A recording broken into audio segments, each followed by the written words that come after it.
This episode is brought to you by Indeed. Stop waiting around for the perfect candidate. Instead, use Indeed sponsored jobs to find the right people with the right skills fast. It's a simple way to make sure your listing is the first candidates see. According to Indeed data, sponsored jobs have 4 times more applicants than non-sponsored jobs. So go build your dream team today with Indeed. Get a $75 sponsored job credit at Indeed.com/podcast. Terms and conditions apply. This is your fix. I am your host, Stassi Schroeder. Welcome to Tell Me Lies, the official podcast. What's the most unhinged thing of season 3? Steven, because he's so evil. I do think he is misunderstood. You see everyone face consequences. It's intoxicating. The writers just know how to trick you. There's always a twist in this show. Tell Me Lies, the official podcast, January 6th, and stream the new season of Tell Me Lies, January 13th on Hulu and Hulu on Disney+. The real incredible stuff that we tap into, it's with when we're looking at the whole system and whole teams. Yes, then innovation and efficiency and belonging and retention and productivity, all the good things, all the ROI things go up when you adopt these practices widely. Welcome to the A World of Difference podcast. I'm Lori Adams Brown, and this is a podcast for those who are different and want to make a difference. What if the way we've been thinking about brains at work is fundamentally broken? What if accommodations aren't about fixing people, but about unlocking talent we've been filtering out for decades? My guest today is rebranding the brain, reimagining hiring, and showing us what belonging actually looks like when it's done right. This is a conversation that will change how you think about neurodiversity, psychological safety, and the future of work. I'm so excited to introduce today's guest. Dave Thompson is a strategist, author, and internationally recognized speaker focused on redesigning systems that support the full range of human cognition. An early identified ADHDer and dyslexic thinker, he has spent his career translating lived experience into practical change.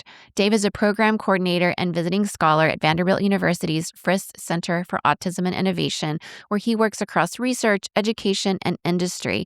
A 2-time TEDx speaker, he advised Fortune 100 companies and does currently also universities and social enterprises. His book, Brainstorm, Neurodivergent Talent and the Future of Work, drops globally on March 3rd. I'm excited to welcome Dave to A World of Difference. Hi, Dave. A very warm welcome to A World of Difference podcast today. Thank you so much. It's awesome to be here. Great to finally meet you, Lori. Yes, you too. I'm really excited to talk about the incredible work you do, all of your brilliance, what you've learned, what you're applying to your work. And I guess my main question to start out with you is, give us your why. Why is it you do this work? Okay, great. So I was early identified many, many years ago with ADHD and dyslexia. Now I know today what that means for me and that I have a couple of other things going on between my ears. Back then at age 5, it was just, medical diagnosis of those things. And then growing up through the traditional idea of what that looks like, special ed classroom and things like that. And because of that, I was really kind of counted out from a young age, missed out on a lot of opportunity because of that, compared to my sister who is late identified neurodivergent, and she was in accelerated classes as a kid and did a million extracurriculars. Coming out of college, the only extracurricular I had on my resume was that I was in the cheese club in college, which is exactly what it sounds like. All we did was eat cheese. And that's why it worked for me. No prerequisites, right? And it fit within my interest. But, what does that say about me? Not much, besides my interest in cheese. So, kind of was an idealist, but didn't realize that I was good at a lot of stuff yet. So I got into human services, got into the world of supporting people who needed support, and wasn't even really connecting that to my brain. Eventually I did. I was so disappointed with the lack of meaningful opportunity. Folks from underserved groups, whether that was within the disability community or the juvenile justice system or through the Office of Mental Health in New York City, was just grossed out by the low level of support and of monetary aid and all that stuff. So got into working on helping folks to get jobs and supporting them in that, and then realized that there really wasn't any. So got passionate about fixing systems instead. And so long story short, I've spent the vast majority of my career on doing that, on fixing the world of mostly work, but also school and community life to work for everybody. And in doing so, learned a lot about myself and what I bring to the table, and also that this stuff just kind of helps everyone. Also in that time, learned collectively as a society, we've learned that there's a lot more difference going on between our ears than we'd previously realized, right? And so the conversation has changed a lot in that time, and I've always prided myself on being on top of that, which brings me to, working with a lot of Fortune 100 companies and small mission-driven organizations and universities and things like that. Incredible. I'm always amazed at how here we are in the year 2026. We're recording this the first day into the year of the horse. Happy Chinese New Year and Lunar New Year to everyone who celebrates. I'm really excited about galloping into this year because the year of the snake was not my best. There were a lot of snakes out there trying to shed that off. But when I think about education in particular, and children like you that are growing up in systems that were not created for them, meant for people like you who are way more common than we previously realized.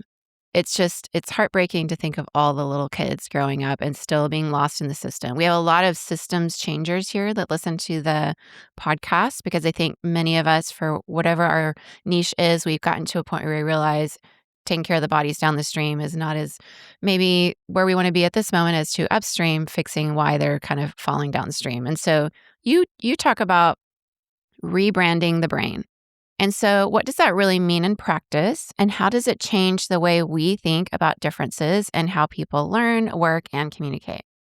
Yeah. So, like I said, I was raised through a deficit-based or medical model of what it looks like to have ADHD, right? And whether I like to talk about the ADHD and dyslexia because those are my identities, and who am I to talk too much about something like autism, although I have spent many, many years supporting and working alongside autistic folks. But when you think about it in that way, that could be very kind of dead on arrival, very limiting, right, for individuals to only see it as what people can't do and what their deficits are. And so the idea of neurodiversity is taking it outside of that medical or deficit-based framework and looking at it neutrally, right? I like to compare it to ecology. So first of all, neurodiversity is all of us, right? Not one person can be diverse. Only groups of people can be diverse, right? And so everyone contributes their own, billions of neurons and their own fingerprint, snowflake, whatever you want to call it, of a brain to a collective idea of what it means to be human, of neurodiversity, right? And that's a good thing. So in nature, biodiversity means more resilient and flexible and adaptive an environment is. And if you look at something like the rainforest with waterfalls and bright green plants and monkeys and beautiful flowers and frogs, right? That is a strong ecosystem. The reason why those incredible animals can live there is because of the environment, right? The problem is that the systems that we are expected to survive in don't allow us to, we're spending too much energy and time just surviving rather than on thriving in an environment that works for us. So there is this incredible neurodiversity within humanity that's largely untapped because of things like school and work and community life, being designed for not one kind of thinker, but a very finite idea of what it means to be productive and to work and to solve problems and to communicate, right? And so rebranding the brain is just that. It's looking at this with a neutral or even rather a strengths-based approach to how people show up differently, and saying not everyone is going to be a jack of all trades, natural at all of the things, and that's okay. Yes, of course, it's not all pretty or perfect. I do have things that are internal, intrinsic to me that are challenging, no matter what my environment is like. But if we focus on systems and focus on that calling that the problem rather than it being a personal one, that's very empowering to individuals and very effective in moving the needle, not just for us, but for every single person, no matter how they identify.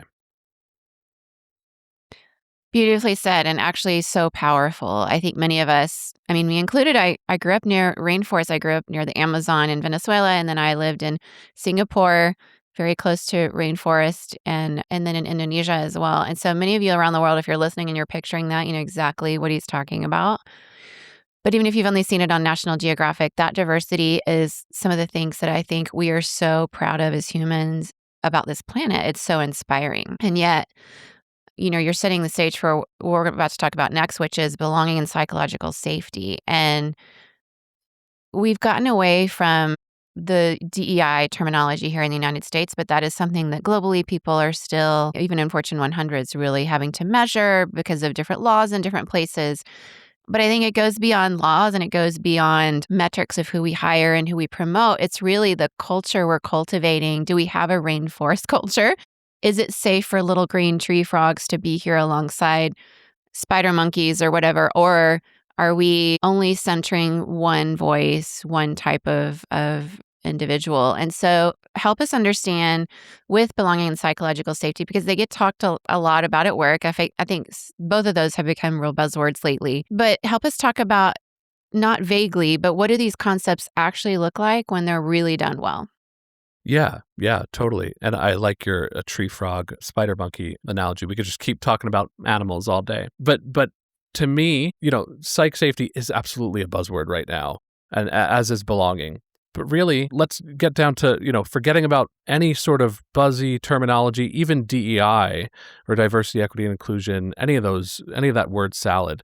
What we're talking about is being able to show up and feeling okay at work. And that's not just for underserved groups, right? It's for everybody. And so neurodiversity is a really helpful lens to look at these things, because no matter what color you are, what gender you are, what kind of positional power you occupy at work, your brain is different from anybody else's, guaranteed, right?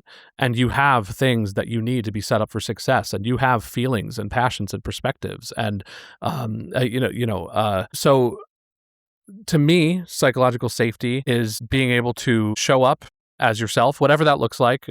We can get really deep into, should people be completely themselves at work? And neurodiversity, we talk about masking a lot, which is hiding, your neurodivergent traits, which also hides your strengths and things like that, right?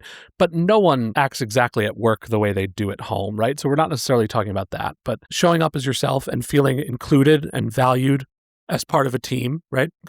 And then that would be like the bottom rung. So this is, to me, the 4 levels of psychological safety. Inclusion safety. If you don't feel welcomed and valued as part of the team, you're not going to hit the rest. But next would be learner safety, the safety to ask questions, make mistakes. Part of learning is making mistakes. That needs to be normalized and okay. Seeking support, saying, hey, I know we already talked about this, but I need it again. Or can I have the transcript from that meeting because, I was fully dialed in. I wasn't taking notes, right? So that would be learner safety, being able to learn and grow and have a growth mindset at work. People don't grow or learn or get better if they don't have the safety to do that. And we're not all, fitting into these rigid cookie cutter job descriptions that we're supposed to, right? Next would be contributor safety. So that's, am I being taken seriously? Can I raise my hand and say, hey, I have a big idea? Am I being credited properly for that? Are those things that, kind of, especially for neurodivergent folks who tend to over-index in areas that they're interested in, passionate about, especially me, ADHDers, is it filling my cup? Like, is it valuable to the employer and, scratching the itch for me? Can I do that here? Or do I just feel like a cog in a machine, even if it's a valuable cog? I don't want to feel like a cog, right? So having autonomy and support in doing that. And then last would be challenger safety, which is just exactly what it sounds like, the ability to raise your hand, not disrespectfully, but being respected in raising your hand and saying, hey, I know our whole company uses Apple computers, but here's why we should use Linux or Windows. Or I know the ice cream fridge is way in the back of the ice cream shop, but it should be right by the door, right before people leave, right? Like, just challenging the way things are done. And that doesn't mean that we need to turn companies on their head. It doesn't mean that we need to accommodate all these challenges. It means that we're creating time and space to have these conversations. And when it's a no, people get context around why it's a no. And when it's not a no, when you really listen to your people and you welcome that kind of feedback, you're going to change the whole way work works for the better. And we see that all the time with companies saving millions of dollars by just saying, hey, if you see anything that should be different, like, sure, there's that suggestion box in the lobby that's dusty and never checked, but like, really, I want to know, tell me, right? And when you really listen to your people and you welcome that, even if it's 0.5% of what you're getting, that will change your business for the better and drive you forward. So that to me is psychological safety. And you can't get to that, let's change this all, in my opinion, space if you can't just show up as you and feel good about, being there. That's foundational, of course. Incredible perspective. I did a lot of corporate training and built a whole key leadership programs that were global, across multiple continents and cities. And one of the things I would train on is this whole notion that we are all unique in terms of how our brains work. So yes, neurodiversity, but also, as you mentioned, all of us. I mean, I think that the Temple Grandin's work, Thinking in Pictures, I think was one of her books I read back in my Singapore years. And of course, I love the movie Claire Danes portrays her in, where she was like an award-winning actress for that role. But I think just the understanding that, I think Temple Grandin, one of her quotes is, the world needs all different kinds of brains. And the reality is the world has all different kinds of brains. If we only acknowledge that in our educational systems, with little kids in school, in our workforce, it's only going to make it better to say, oh, how exciting. We all see this differently. The world, like the possibilities are endless for how innovative we can be. And yet, so often, I see again and again, basic corporate comms professionals, even some that we've had on the podcast. I'm thinking of Alejandra Ramirez Wells, who said to us, giving the why is just basic when it comes to corporate comms. Why is this change happening? And then the work of Center for Creative Leadership, which I've been involved in and been on the advisory board, is around co-creating, is how leadership really has been changing. And there's a reason we want that, because you get people, change management works so much better when you're getting people's input. So I think if we're serious about building this kind of environment that you're mentioning, we really have to start at the beginning, at hiring. It's broken. I mean, I sit here in Silicon Valley. I, am in a talent field myself, and we have LinkedIn Apply that's getting 10,000 applications to the head of talent at Oura Ring that I met recently. And in the end, she's like, does anybody know a good technical recruiter? Because the reality is it's so difficult. The AI has its own bias. Humans have our bias. It's never been perfect, but it's just incredibly wild. So I'd love your perspective on this in particular. Many systems, they filter out really great candidates, whether it's AI doing it or humans doing it or both. What do you think needs to change if companies really want to tap into the full talent pool, especially neurodivergent talent that often gets filtered out pretty quickly? Yeah. And I think that the biggest problem is for neurodivergent talent, but I appreciate your framing is in that hiring right now stinks for companies too. Like this is a mess that we've gotten ourselves into with all these ATS systems, these automated systems, even before AI integration, and now with that. And it's no wonder why, based on the candidate experience, why what the employer is seeing is such a mess. Like folks that have fit 2 out of 20 of the qualifications applying, AI written cover letters and things like that. I don't have the statistics off the top of my head, but they're in my book that, on average, folks only look at a job description on Indeed or something for a couple of seconds, like 38 seconds or something like that, before deciding whether to apply or not, because this whole thing is a mess, right? But I think it's a great place to start, obviously, logistically in how we fix it. But it's also just a great thing to look at, because it is this, kind of a resume and a job description are these two finite, concrete pieces of paper that we can look at and say, what's wrong here? What's the disconnect, right? And so one of my favorite things to do is to, once I have safety and belonging with one of my clients, like a huge employer, is tearing apart those job descriptions and saying something like, I would never work here. And they say, well, why, Dave? And we know you're not in cybersecurity, and this is a cybersecurity role, but why wouldn't you work at this company at all? And I say, because what I'm seeing on the screen right now and how I've gotten to know you folks is not reflected at all in the way you're communicating these positions, right? They're like copies of copies of copies with all this boilerplate language. So redo the whole thing. First of all, so much information doesn't need to be on there, and then the rest is vague.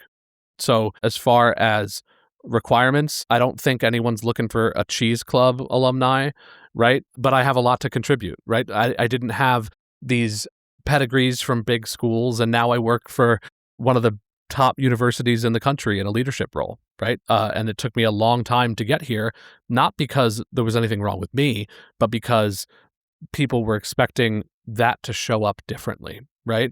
So as far as requirements, we need much more flexibility around that. I know a high school dropout who's dyslexic, who has been an engineer for 30 years and has 26 patents in his name, because patents only go to individuals, not companies, right? But he's spent his career at an energy company making things safer and more efficient for people on oil rigs, and he has something like 26 patents.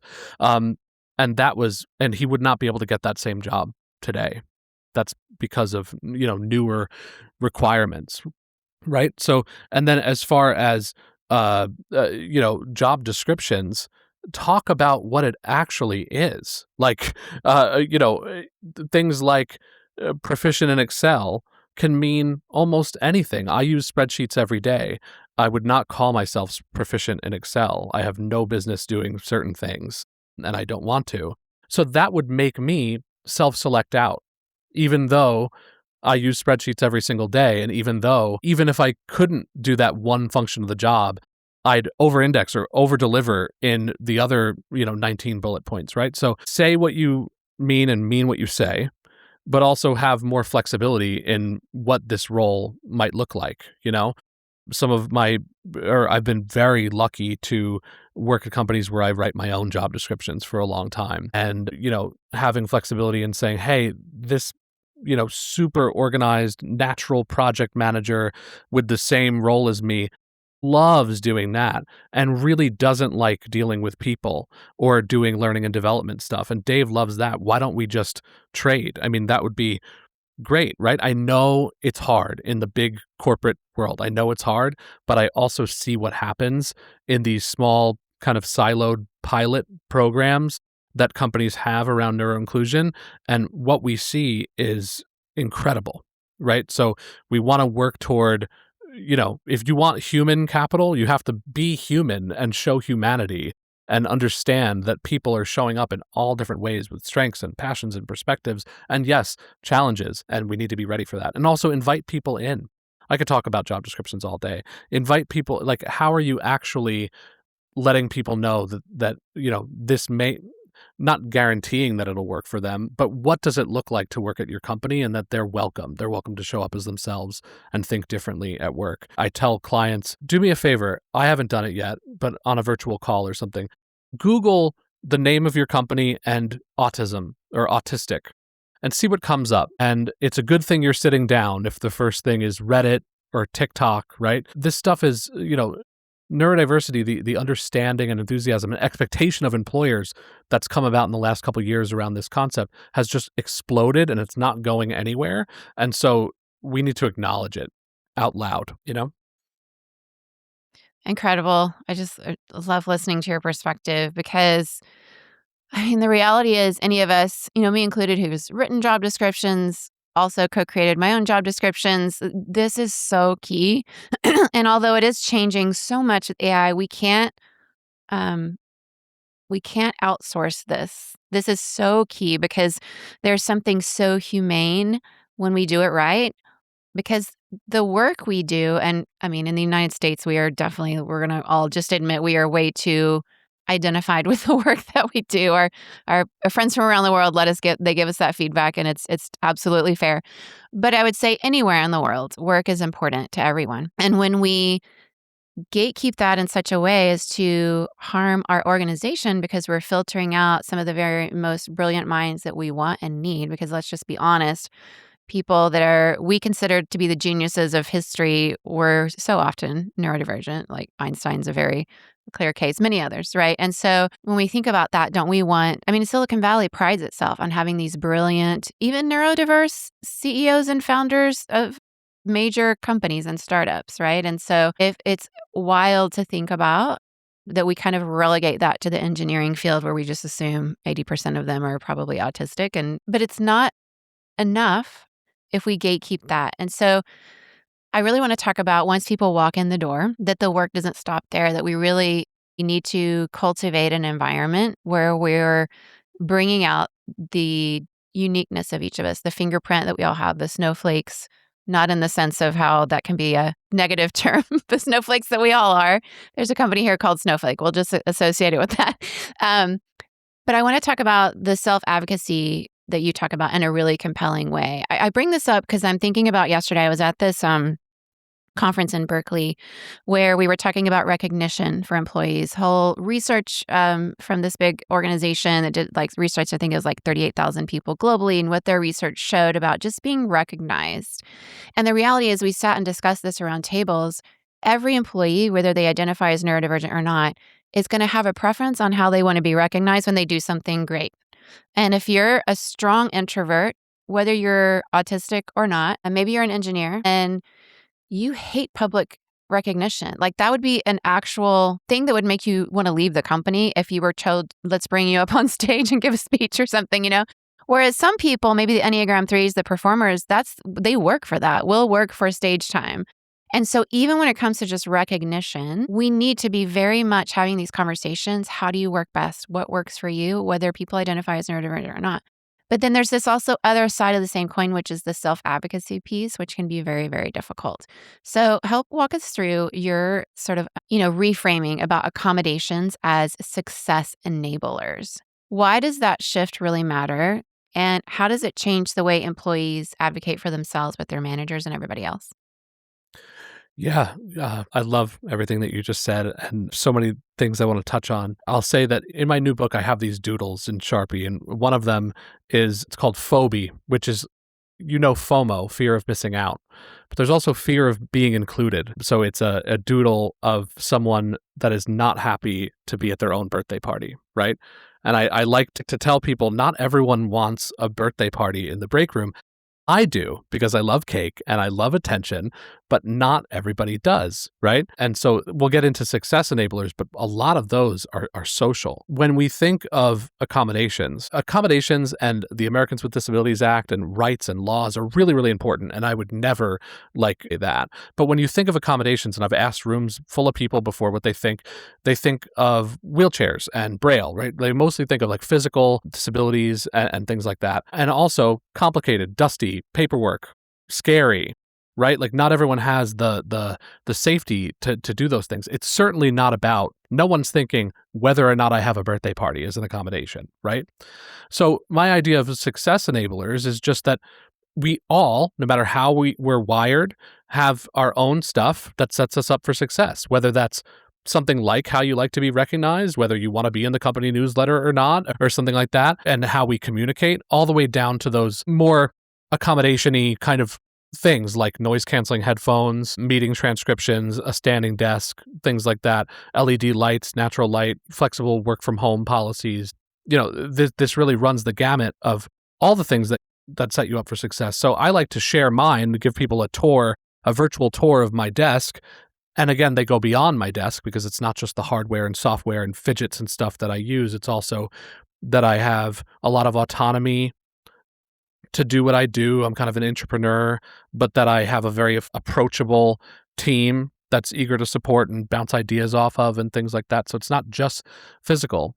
But when you share those, when I share my Dave's Desk tour, or when teams share with each other what sets them up for success without necessarily putting a label on it, you don't need an excuse to get what you need to be productive and efficient and happy at work. When you do that, everybody else does that. When you explore your own and embrace your own and share them, other people, feel empowered to do the same.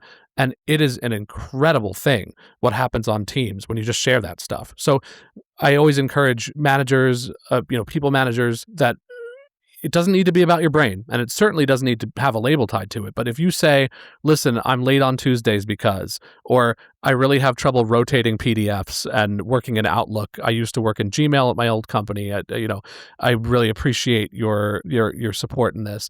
When you show that kind of vulnerability and you just share, something that you could use support or understanding with, that goes a really long way for psychological safety and belonging. And when other people do too, people want to help. People want to support each other, and you learn so much about each other. And when you explore them for yourself, you learn a lot about yourself too, right? So you'll be asking yourself questions that you've never even asked yourself before. So it's really, really exciting. So that's basically success enablers. And I do want to say, because you commented on Einstein, I think you'd agree, it's not our business to diagnose Einstein, right? But Einstein was a different dude, right? Einstein was showing up different. And if you look at a picture of Einstein's desk, if you Google Einstein's desk, the same old black and white picture comes up. It is a lot like my desk if I lived back then, right? It is a mess, but it is Einstein's mess. If he was alive today, he'd probably have 3 monitors and a lot of sticky notes and stuff like me, right? We're part of the same club. But imagine if Einstein had to show up to work every day, and, when he left, his desk had to be clear. So he showed up to a clear desk, made it a mess, and then had to clean it up again before he left. And that they brought him into an office and said, dude, Albert, you really have to do something with that hair. You're doing great with, the theory of relativity or whatever, but, you can't be looking like that. Our understanding of time and space might be different because of Einstein not being able to show up as himself, right?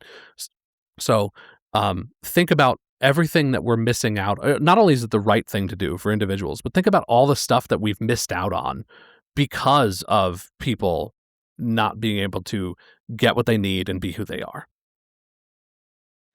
Yes, and that should haunt everyone who works in any working environment, because we don't want to just relegate people such as Einstein to being a professor in the labs. We really would benefit from having them innovating and iterating in our tech workforce here in Silicon Valley. But we are increasingly living in a time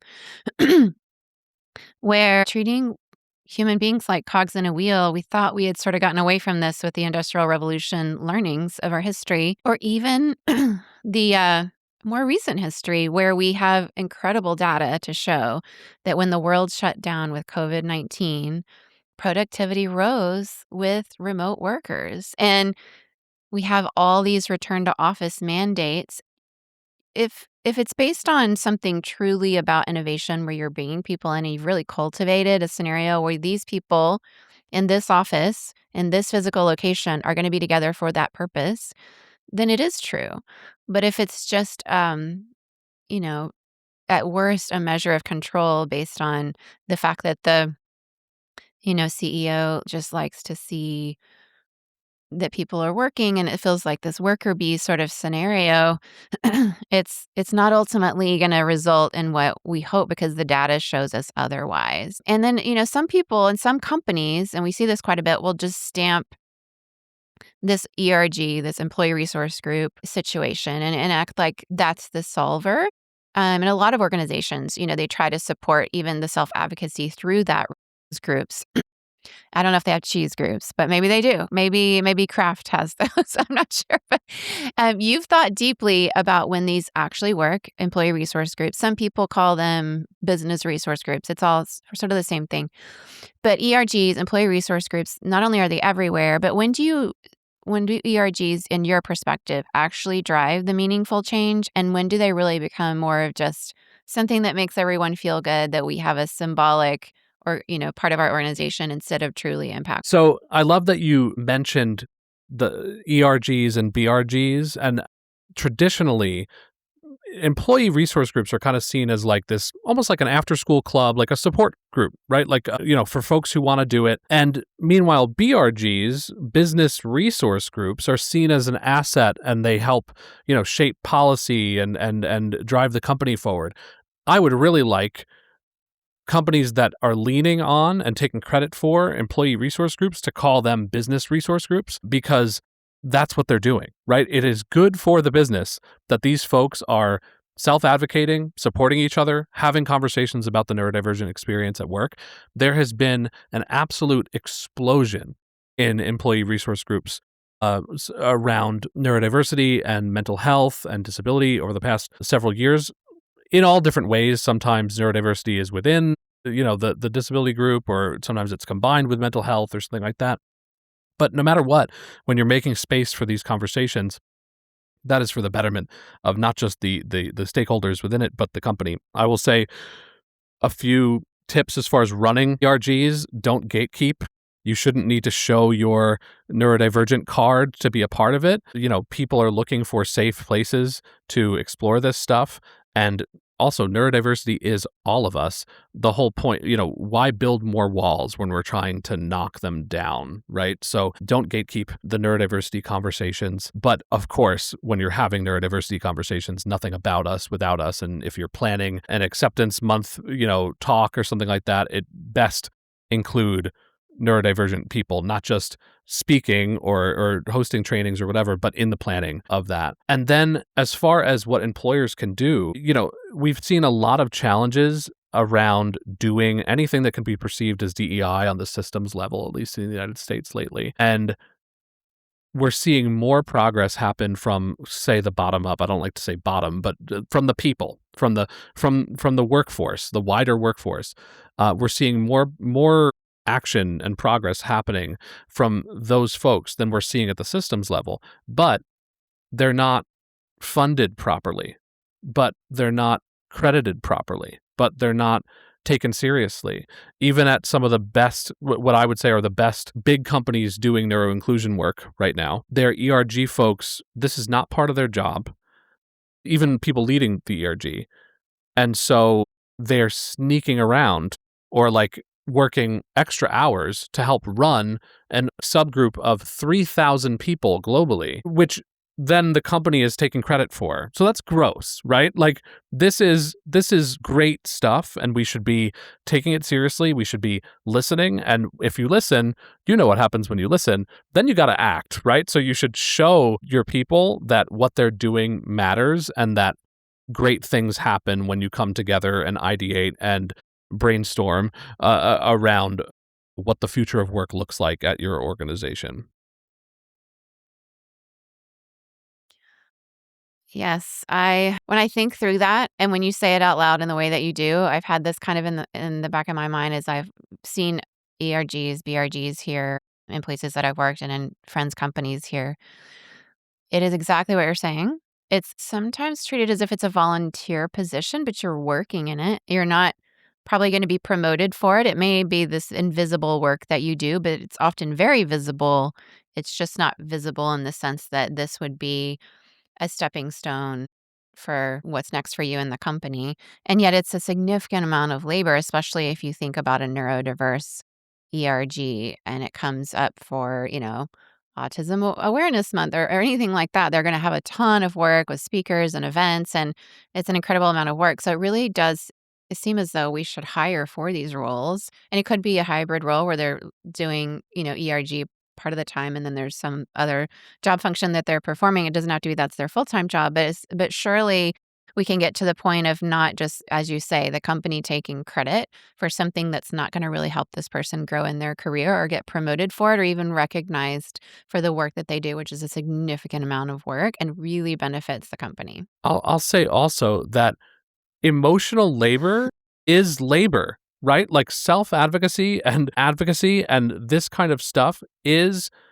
they want folks talking on a panel during Autism Acceptance Month or something like that. That is a risk for people. The fact that when you Google my name, the first things that come up are me talking on big stages about what I'm bad at means that I feel very vulnerable in that way. I'm very lucky that I'm not going anywhere. I've been doing this for my entire career. But if I didn't want to anymore and I wanted to go be an accountant or something at a big four organization, I would not be able to do it. And so self-advocacy and emotional labor is labor. And when I say credited properly, I'm not just saying it's another bullet point on their job description. I'm saying it's a heavy bullet on their job description.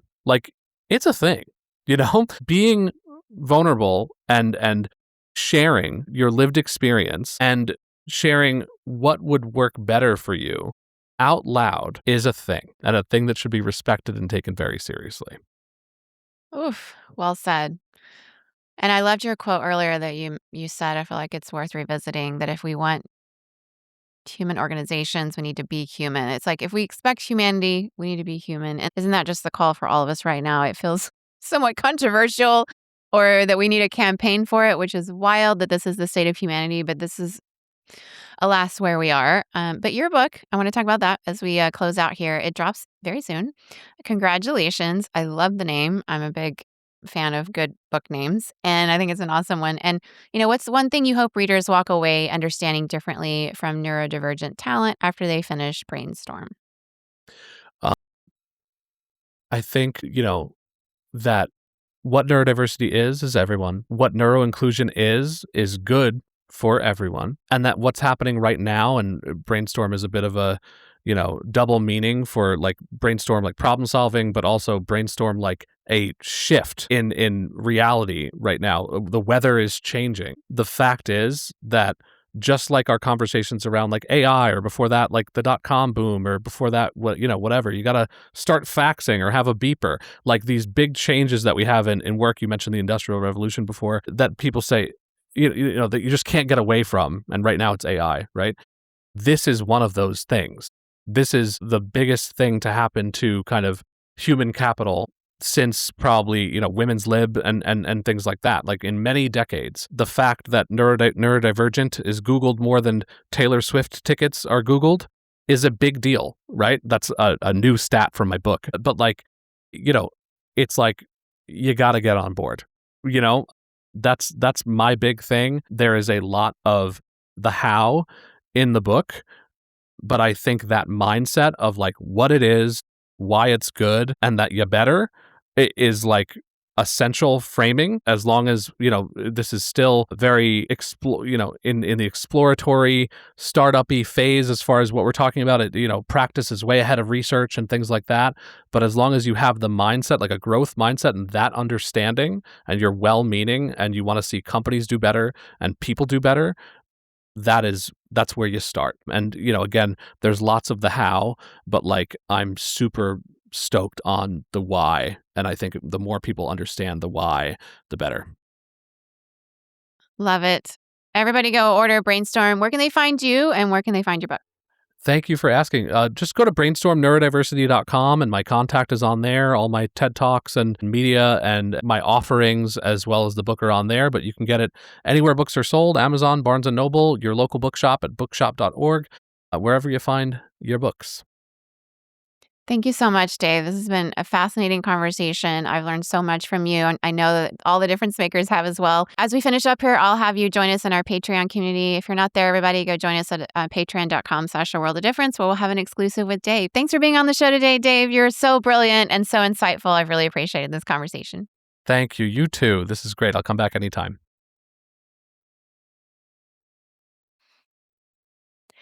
If this conversation resonated with you, I'd love for you to do 3 things. First, subscribe to A World of Difference wherever you listen to your podcast. Second, leave a review wherever you listen for podcasts. And it helps more people find these conversations when you do that, like this one with Dave and so many other great guests we've had, leaders from all around the world. And third, share this episode with 5 people who need to hear it. Visit aworldofdifferencepodcast.com for more resources. And if you want access to the bonus content that's exclusive, like the question I just asked Dave, join our Patreon community. Because over there, I ask him this question around if he has a different, maybe unpopular opinion that the large neurodiverse community maybe doesn't share. And he gave a 2-pronged answer, which was absolutely fascinating. I highly resonated with it. And I really hope that you go there and check it out, because it was incredibly insightful. And I think sometimes when we bring these new perspectives and give an element of pushback, it helps broaden the conversation. And isn't that really what this whole podcast is about? Helping us understand, as Dave mentioned, really we're all a part of a neurodiverse community in a sense, because the world has helped us understand with its incredible research that not only do we have different perspectives from our cultures, our languages, our personalities, the teachers we had growing up, our birth order, and umpteen things, in addition to maybe labels that have been given, such as ADHD, autistic, and, a long list of things. The reality is we're all as unique as our fingerprint, and the way that we think and filter out conversations is very, very unique to us. It was a good reminder from Dave about why differences matter, why bringing differences to the table matters, and that we can best make a difference when we listen to one another, hear those perspectives, and bring those into our innovative ideas of how we're changing systems around the world, across industries, to make the world a better place. You're not alone. Your voice matters. Thank you so much for listening. And please remember to keep making a difference wherever you are. Okay, difference makers, I know you. And I know when you hear something you really enjoyed and you learned from it, you want to share it. I am like that too, which is why I love to promote guests on this podcast for you to get to hear them yourself. Sometimes they write books. Sometimes they write on Substack. Sometimes they podcast. Sometimes their voice is just every day in the workplace where they live and impact their communities in a variety of ways with all the hats that they wear. So if you enjoyed this episode, and I hope that you did, please share it with a friend, a parent, a neighbor, somebody you went to boarding school with back in the day, somebody at work, your boss, people on your team, because this is a message they needed to hear. And it have impacted you. Please give us a 5-star rating and give us a review. It really helps our reach for more people like you to find us, the difference makers, the listeners, the leaders, the people in your communities that are making the world a better place. I appreciate you so much. Are you on Substack? Because I am, and I'd love to connect with you there. I process things there over Saturdays and Sundays, days off, sometimes weeknights as I'm researching and reading other articles, and it inspires me to write things where I'm going deeper into the behind the scenes of what some of the episodes on A World of Difference are all about. I'd love to connect with you there. So if you are on Substack, find me. You can go to loriadamsbrown.substack.com as a free, or I would prefer a paid subscriber, because then you get access to more of the in-depth things that are exclusively for my paid subscribers. I keep my prices as low as they can be on Substack, as low as they allow. But I do believe in being paid for my work, and I believe you should be paid for yours too. So join me there and let's make a difference together. LifeLock, how can I help? The IRS said I filed my return, but I haven't. 1 in 4 tax-paying Americans has paid the price of identity fraud. What do I do? My refund, though. I'm freaking out. Don't worry, I can fix this. LifeLock fixes identity theft guaranteed and gets your money back with up to $3 million in coverage. I'm so relieved. No problem. I'll be with you every step of the way. 1 in 4 was a fraud-paying American. Not anymore. Save up to 40% your first year. Visit LifeLock.com/podcast. Terms apply.